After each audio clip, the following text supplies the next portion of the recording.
muito bem-vinda à nossa quarta edição do Circuito Mulher. É um prazer muito, muito grande estar recebendo você, com todo esse conhecimento, com todo esse carisma, compartilhando um pouco daquilo que você sabe, da sua vida conosco. Seja muito bem-vinda, Mi. Muito obrigada, querida. Muito obrigada pelo convite. Nossa, é um prazer fazer parte dessa quarta edição. Eu espero realmente poder, com a minha história, impactar a vida de muitas pessoas. Por que não? Muito bem, esse é o nosso propósito, né, Mi? E hoje nós vamos falar a respeito de quê?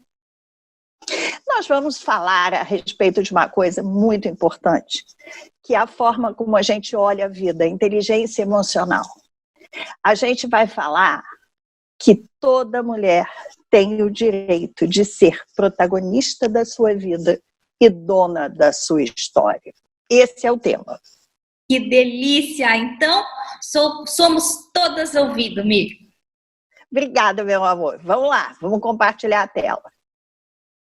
Vamos lá, vamos falar de felicidade, de inteligência emocional, que é tão importante para a gente ser feliz, né?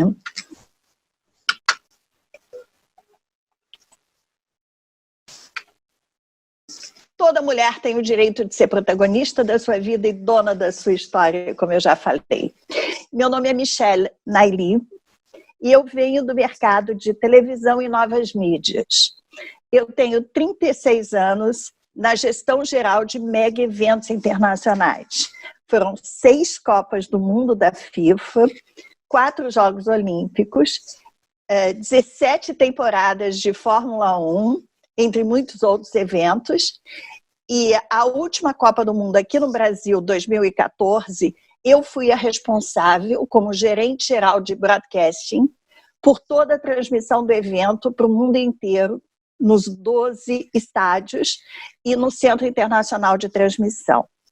E no Rio 2016, eu fui a pessoa responsável pelo complexo de mídia que ficava no Parque Olímpico, aqui no Rio de Janeiro, onde todas as televisões do mundo estavam lá, todos os veículos de mídia, a imprensa, o Comando Geral dos Jogos e tudo. Mas, enfim, vocês podem se perguntar como é que uma mulher jovem há mais tempo, porque eu sou jovem há mais tempo, num mundo tão masculino, né, conseguiu ficar numa posição de destaque, eu diria, sim, porque, afinal de contas, ser responsável pela transmissão para o mundo inteiro é muito legal. Como é que eu consegui isso? Eu consegui com muito trabalho, amando muito o que eu fazia, muito, muito, muito, muito feliz sempre pela oportunidade de estar fazendo aquilo, muita determinação também. E dando as palestras, as pessoas sempre me perguntavam como é que eu tinha conseguido isso. A resposta veio para mim de uma forma muito clara no dia 2 de setembro de 2015, quando o corpo do Alain Kurdi, aquele menino sírio, apareceu na praia de Bodrum, na Turquia, e o mundo acordou para a palavra refugiado. Naquele momento eu entendi que eu era também uma refugiada. Eu sou uma refugiada. Eu nasci no Cairo, no Egito, e vim para o Brasil em porão de navio, terceira classe, sem dinheiro, sem identidade, sem nada, fugindo de uma guerra que não era minha. Com a minha mãe, meu irmão, meus avós. Eu sou pequenininha no meio dessa foto. Eu tinha menos de 3 anos. Eu sou a última sobrevivente daquela viagem. Aí vocês vão se perguntar o que o fato de eu ser refugiada interferiu e mudou na minha vida. Eu vou explicar para vocês. Eu, pequenininha, cheguei no Brasil, fui morar do lado da TV Tupi em São Paulo. Minha mãe sozinha tinha que trabalhar para sustentar toda a família num país que ela não falava a língua, um país estranho. e ela rapidamente arrumou um trabalho. Mamãe era muito determinada. E nós começamos a viver uma vida legal, muito boa, mas a vida de refugiado é diferente. O refugiado, ele está sempre feliz. Por que ele está feliz? Porque ele ganhou uma segunda chance, uma outra oportunidade. E o fato da gente ter uma outra oportunidade, uma segunda chance, faz com que você seja feliz por estar vivo. Essa força, essa alegria, essa felicidade, ela impacta o teu entorno, aquilo que você vive. Então, eu muito pequena comecei a trabalhar como atriz na TV Tupi. Eu morava do lado da TV Tupi. Eu fui criada com os filhos de artistas todos. E morando do lado da TV Tupi em São Paulo, eu tive a oportunidade muito nova de trabalhar como atriz. Eu fiz teatro, fiz televisão, fiz cinema. Quando a Tupi começou a quebrar, eu, na época, fazia também os Trapalhões na TV Tupi de São Paulo. Os Trapalhões mudaram para o Rio de Janeiro, para a TV Globo. E eu fui convidada para vir e vim. E aí começou minha vida no Rio de Janeiro, como atriz, na Globo, fazendo novela, fazendo participação em linha de show, teatro, cinema. Só que a vida de artista no Brasil é muito difícil. A gente nunca sabe se terá dinheiro no final do mês para pagar o aluguel. A vida não é simples, não é linear, porque a gente vive de cachê, como eles chamam, né? Um dia surgiu uma oportunidade de eu conseguir um contrato. Gente, eu fiquei radiante. Eu ia ser contratada, eu ia ter um contrato, eu poderia pagar o meu aluguel no final do mês. Aí, sentada na sala do diretor, ele olhou para mim e disse assim: Michele, está aqui o contrato. Vamos conversar sobre ele num lugar mais calmo, só eu e você? Naquele momento eu entendi que eu estava sofrendo um assédio. E eu comecei a chorar, as lágrimas começaram a escorrer do meu rosto. Eu levantei e disse: nunca mais ninguém vai falar comigo como você falou. Nunca mais. E saí correndo da sala. Quando eu cheguei na rua, eu tinha entendido. Eu precisava tomar uma decisão. Eu precisava, de fato, fazer alguma coisa. Eu nunca mais ia permitir que alguém falasse comigo e fizesse. Eu me senti tão pequena. Naquele momento, eu percebi que eu tinha chegado no meu ponto de não retorno. Aquele momento da vida, onde você deixa tudo para trás. Como uma refugiada, da mesma forma que minha mãe fez, eu estava naquele momento fazendo a mesma coisa. Eu precisava tomar uma decisão e tomar as rédeas da minha vida na mão. Aí eu decidi me tornar uma diretora. Michele, você é louca, vai virar diretora? Pois é. Eu, naquele momento, decidi que eu ia virar diretora. Eu fui buscar amigos que me conheciam, que sabiam da minha capacidade dentro do ambiente de televisão. Afinal de contas, eu nasci praticamente, eu cresci dentro desse ambiente. E consegui a oportunidade temporária de ser assistente de direção na Divisão Nacional de Eventos Especiais. Lá fui eu, tinha 3 meses de teste. No segundo mês eu já estava efetivada. Em breve eu comecei a produzir meus próprios programas. Eram os eventos especiais da Globo, todos os musicais, todos o Rock in Rio, Fórmula 1, muitas coisas importantes que tinha na Globo. Eu era a pessoa responsável. Claro, eu posso contar para vocês que não foi simples, mas foi com muito prazer e muita alegria que eu cheguei à marca de 6 Copas do Mundo, 4 Jogos Olímpicos, Carnaval da Marquês de Sapucaí. Fui eu que fiz o primeiro e um monte de novidades dentro daquilo, Rock in Rio, enfim, muitas outras coisas.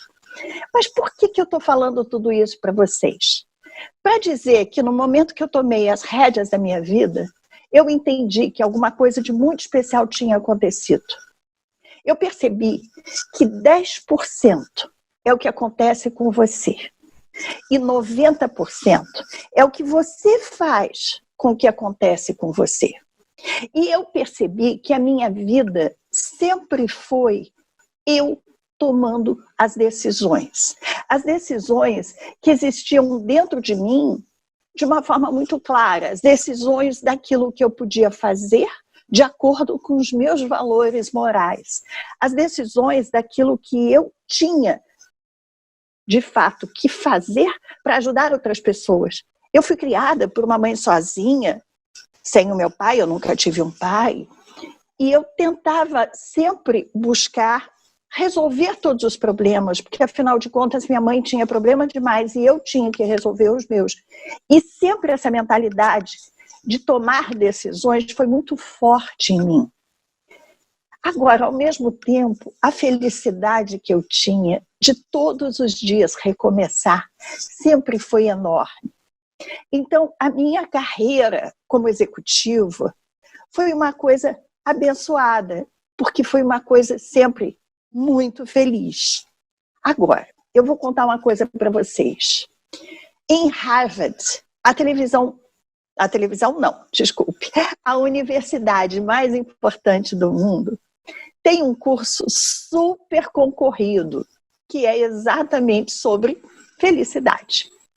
Esse curso em Harvard surgiu do Sean Acor, que é o professor, porque durante mais de 10 anos ele estudou o que levava as pessoas à felicidade. E ele entendeu. Muitas pessoas faziam uma coisa trocada.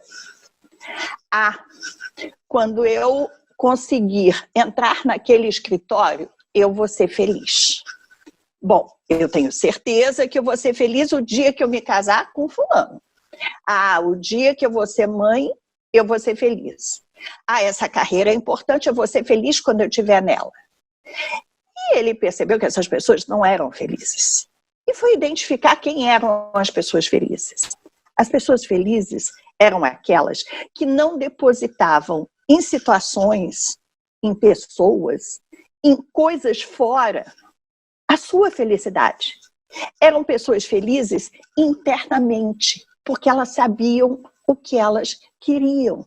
Eram pessoas felizes porque entendiam que o sorriso contagia, que a alegria contagia e que a felicidade atrai todas as coisas, porque muda o campo energético em volta de você. E ele percebeu e identificou que essas pessoas que eram felizes, mesmo as que eram muito simples, que tinham ganhado a bolsa integral e não tinham dinheiro, elas eram felizes, eram as mais bem-sucedidas depois. Existia uma determinação nessas pessoas que mudava tudo. Então agora eu vou mostrar uma coisa para vocês que é muito importante. Michael Jordan é considerado o maior atleta do século. Ele considera que impossível não existe. Eu também. A palavra impossível só existe no dicionário. Se você tentar se esforçar, você faz. O Michael Jordan, ele fala que ele errou mais de 9.000 cestas. Gente, 9.000 cestas. Ele perdeu 300 jogos. Ele é uma pessoa que o time depositava toda a força nele e ele perdia o jogo. Mas ele diz que em cima desses fracassos, ele conseguiu o sucesso, porque ele foi determinado, ele não parou, ele não desistiu. Desistir nunca é uma opção, como Michael Jordan fez. Ayrton Senna e eu preciso contar para vocês.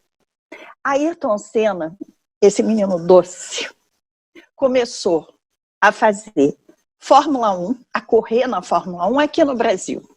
Em 1984, no Autódromo de Jacarepaguá, aqui no Rio de Janeiro.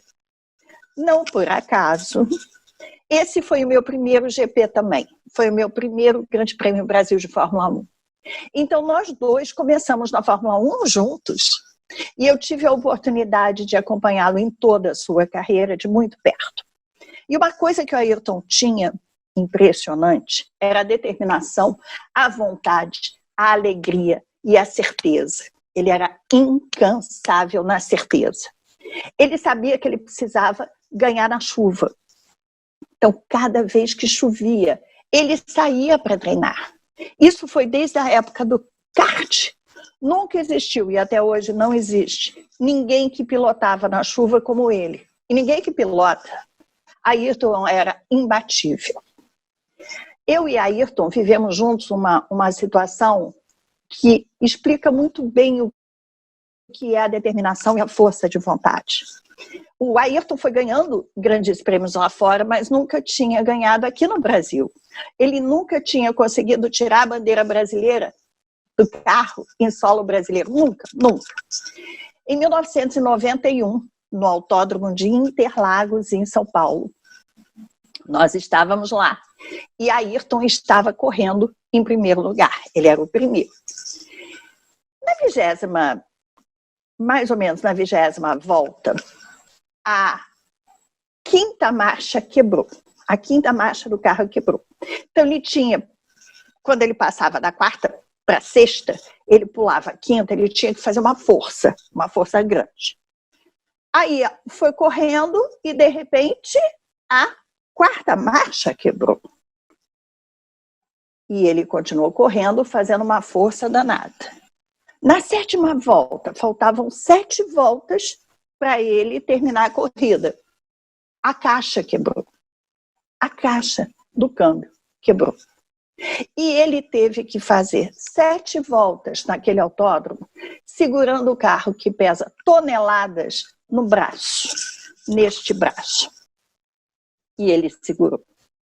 Ayrton Senna determinou que ele ia ganhar.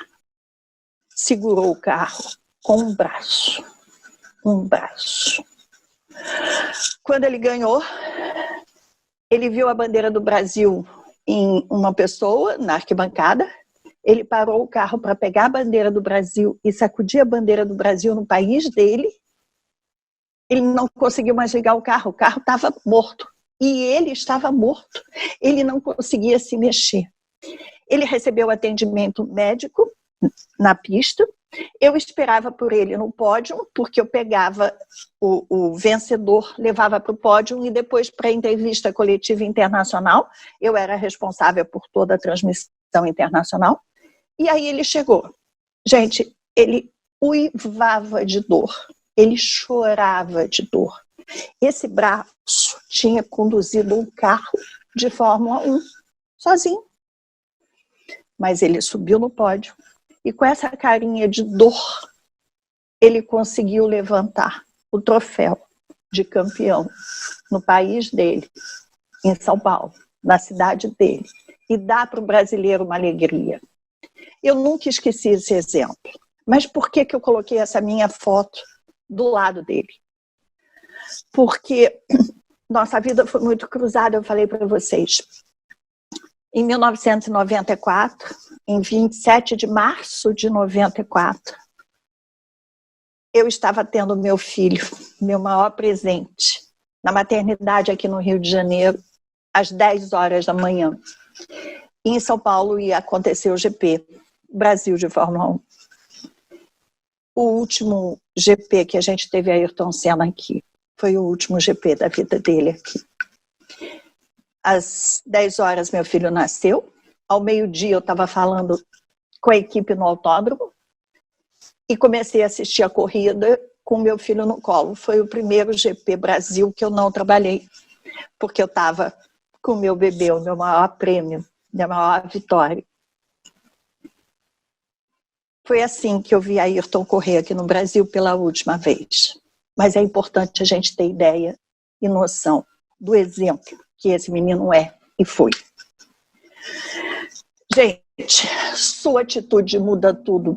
E quando eu falo que a sua atitude muda tudo, eu digo muda tudo mesmo. A gente tem que entender que a forma como a gente encara a vida é que faz a diferença, é que faz a gente alcançar patamares mais altos. Os gregos têm uma coisa muito legal que eu vou compartilhar com vocês. Vocês sabem o significado da palavra entusiasmo? Entusiasmo quer dizer ter um Deus dentro de si. Os gregos, eles eram politeístas, eles acreditavam que a pessoa entusiasmada é aquela que tinha um Deus dentro dela, habitando dentro dela. E essa pessoa era capaz de mudar a natureza e fazer as coisas acontecerem. A pessoa entusiasmada era aquela que conseguia as maiores vitórias. Era feliz, alegre e acreditava nos outros entusiasmados. Entusiasmo é completamente diferente de otimismo. Otimista é a pessoa que acha que vai dar certo. Entusiasmado é aquele que faz dar certo. Então a gente tem que entender que a gente precisa ser entusiasmado com aquilo que a gente ama, com aquilo que a gente faz. Porque quando a gente carrega dentro de nós essa energia, essa atitude, a gente consegue mudar tudo, mudar a natureza e fazer as coisas acontecerem de verdade. Eu vou contar para vocês uma das coisas mais bonitas que eu vejo dentro da Torá, que é o Antigo Testamento. O Antigo Testamento fala que a matriarca Sara, ela morreu aos 127 anos. E o significado desses 127 anos é que, para uma vida valer a pena ser vivida, ela precisa ser vivida com a experiência dos 100 anos, o arroubo da juventude e a vontade de mudar o mundo dos 20, e a alegria e a ingenuidade e pureza da criança dos 7. Então, eu te convido a pensar se você usa esses 3 elementos na sua vida, não importa a idade que você tem. Importa que você esteja imbuído dessas 3 emoções e sensações a vida toda. Porque tem uma coisa muito importante que os sábios falam. Nascemos no dia que o mundo percebe que precisa de nós para continuar existindo. Isso quer dizer que nós somos únicos, que o dia que a gente nasce é porque a gente nasce com um propósito, com uma missão. E essa missão vai transformar o mundo. E nós temos essa responsabilidade. Eu vou contar para vocês o que a determinação faz. Eu nasci no Cairo, no Egito, e eu venho de uma família multicultural. A minha mãe era uma judia de descendência milenar, que tinha saído da Espanha, a família tinha saído da Espanha, na época da Inquisição Espanhola, tinha ido para a Turquia e depois para o Egito. E do lado do papai, eles pertenciam ao Império Otomano. O pai dele era um pachá, a avó dele era uma princesa circassiana, e meu pai fazia parte da corte do rei Farouk no Egito. Ele era muçulmano. Então, toda a minha origem vem daquele pedacinho do Mediterrâneo. Quando surgiu aqui no Brasil a oportunidade de trabalhar nos Jogos Olímpicos, eu fiquei muito feliz, claro. Eu fui cuidar de toda a parte de transmissão, fiquei radiante. E aí surgiu, no comitê organizador, nós éramos 2.000 pessoas, surgiu a notícia que 50 de nós, os mais votados dentro do comitê, iríamos conduzir a tocha olímpica. Eu confesso a vocês que no momento que eu soube disso, eu disse assim, meu Deus, eu preciso conduzir essa tocha. A tocha olímpica, ela significa paz, a paz no mundo, a paz entre os povos, que é uma coisa que o nosso mundo precisa muito, muito, muito, muito, muito. Eu falei, meu Deus, e a tocha, ela vem daquela região que é a minha origem. Eu venho de lá, os meus ancestrais todos vieram de lá. E eu vim para cá fugindo de uma guerra, como muitos dos meus antepassados, muitos dos meus ancestrais fugiram muito de guerra. A origem da gente ali é fugindo de guerra. E eu falei, eu preciso conduzir essa tocha.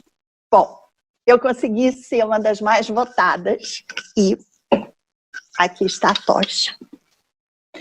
No dia 10 de maio de 2016, na cidade de Curvelo, em Minas Gerais, às 18 horas, eu fui condutora da tocha olímpica no país que me acolheu e me recebeu. e me deu uma identidade, e me deu uma nacionalidade. Na hora que eu estava segurando essa tocha na mão, essa tocha pesa 1,250 kg, mas ela estava leve, muito leve, porque junto comigo estavam todos os meus ancestrais. E essa tocha flutuou na minha mão. E eu posso dizer para vocês, acreditem e busquem a tocha de vocês. É possível. Eu era a única pessoa no mundo, naquele momento, com um fogo olímpico na mão. E eu consegui isso porque eu determinei que isso ia acontecer. Façam isso. Acreditem em vocês. Acreditem, por favor, na sua capacidade de conseguir as coisas. Aqui estão minhas redes sociais, o livro que eu lancei na Amazon, onde eu conto toda a história da minha família, a minha história.